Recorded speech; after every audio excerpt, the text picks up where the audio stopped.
மகா மாரியம்மனே போற்றி போற்றி. இன்றைய உரையில் நாம் பார்க்க இருக்கும் மாரியம்மன் ஆலயம் வில்லிவாக்கத்தில் அமைந்திருக்கும் பாலியம்மன் ஆலயம். ஆதியில் பரமசிவனுக்கும் பார்வதிக்கும் வேறுமலை சாரலில் நடைபெற்ற திருமணத்தை காண போனம் முழுவதிலிருந்து தேவர்கள், சித்தர்கள், யோகிகள், ரிஷிகள், வித்யாதரர்கள், கந்தர்வர்கள், யாதவர்கள் என்று எல்லோரும் கூட அந்த வாரத்தால் வடபகுதி தாழ்ந்து தென்பகுதி உயர்ந்தது. பூமியை சமப்படுத்த தவசிரேஷ்டரான அகத்தியரை தென்னாட்டுக்கு அனுப்பினார் சிவபெருமான். அகத்தியர் தென்னாட்டை நோக்கி வரும் வழியில் பல அற்புதங்களை நிகழ்த்தினார்.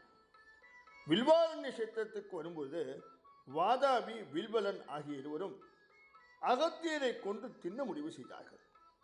இறந்தவரை உயிர்ப்பிக்கும் மந்திர சக்தியை அவர்கள் அறிந்திருந்தார்கள்.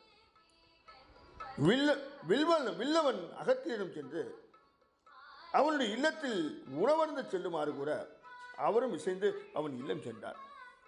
அம்பாளை தியானித்தார். நடக்கப் போவதையும் வில்வலனின் வஞ்சக எண்ணத்தையும் அகத்தியருக்கு உணர்த்தினாள் அம்பாள். அந்த அம்பாள் தான் வில்லிவாக்கம் கஷேத்திரத்தில் பாலியம்மனாக குடிகொண்டு பக்தர்களின் குறைகளை தீர்த்து வருகின்றார்.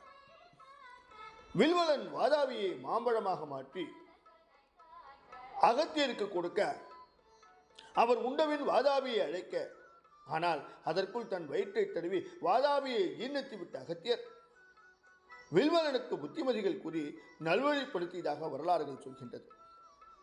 வில்வாரண்யம் என்று அழைக்கப்பட்ட தலைமை இன்று வில்லிவாக்கம் என்று பெயர் மாற்றம் பெற்றிருக்கின்றது.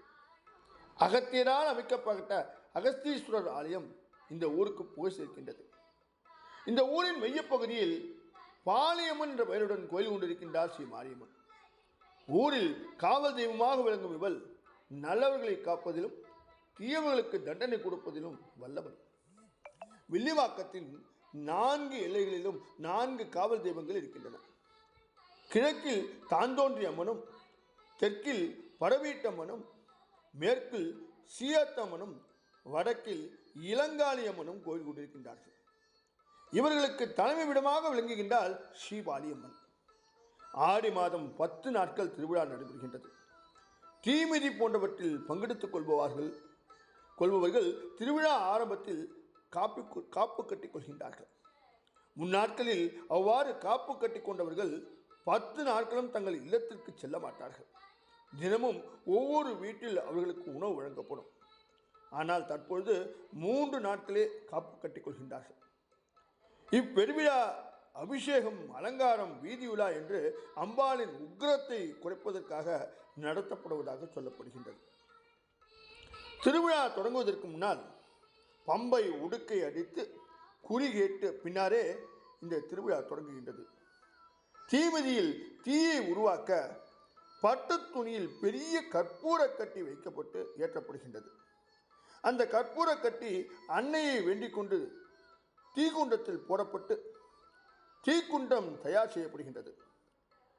இதில் பட்டு துணி எரிந்து போவதில்லை என்பது குறிப்பிடத்தக்க ஒன்றாகும். தீமிதி உற்சவத்தின் போது எல்லோரும் அருகில் உள்ள தாமோதர பெருமாள் கோவில் திருக்குளத்தில் நீராடிய பிறகே தீமிதிக்க வருகின்றார்கள். தீமிதிப்பவர்கள் அனைவரும் கோவிந்தா கோவிந்தா என்று சொல்லிக்கொண்டே தீமிதிக்கின்றார்கள். தன் தங்கையின் பக்தர்களை அண்ணனாகிய தாமோதர பெருமாளும் காப்பாற்றுகின்றார். இங்குள்ள இளங்காளி அம்மன் பாலியம்மனின் சகோதரியாக கருதப்படுகின்றார். தீமிதிக்க காப்பு கட்டிக்கொள்ளும் பக்தர்கள் எல்லோரும் ஒன்று கூடி சந்தன புஷ்ப அலங்காரம் செய்து கொண்டு அம்பாளின் உத்தரவு பெற்றுக்கொண்டு தீமிதிப்பதற்கு கோவிலில் இருந்து புறப்பட்டு செல்லும் சம்பிரதாயம் இன்றும் நடைபெறுகின்றது. மருத்துவரால் தீர்க்க முடியாத பல நோய்களை ஸ்ரீ பாலியம்மன் தீர்த்து வைக்கின்றார். மனநோய்கள் குணமாகி இருக்கின்றன.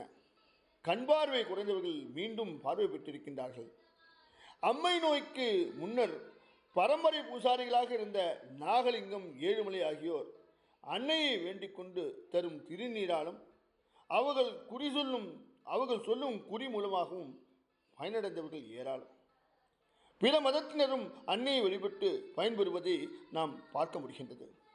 கேட்டவர்களுக்கு கேட்ட வரங்களை வழங்குகின்றாள் இந்த ஸ்ரீ பாலியம்மன். இத்திருக்கோவில் வில்லிவாக்கம் பஸ் நிலையம் அருகே அமைந்திருக்கின்றது. இந்த வில்லிவாக்கம் பாலியம்மன் பற்றிய உரை இத்தோடு நாம் முடித்துக்கொண்டு நாளை வேறொரு மாரியம்மன் ஆலயத்தில் உங்களை சந்திக்கின்றேன். ஓம் மகா மாரியம்மனே போற்றி போற்றி.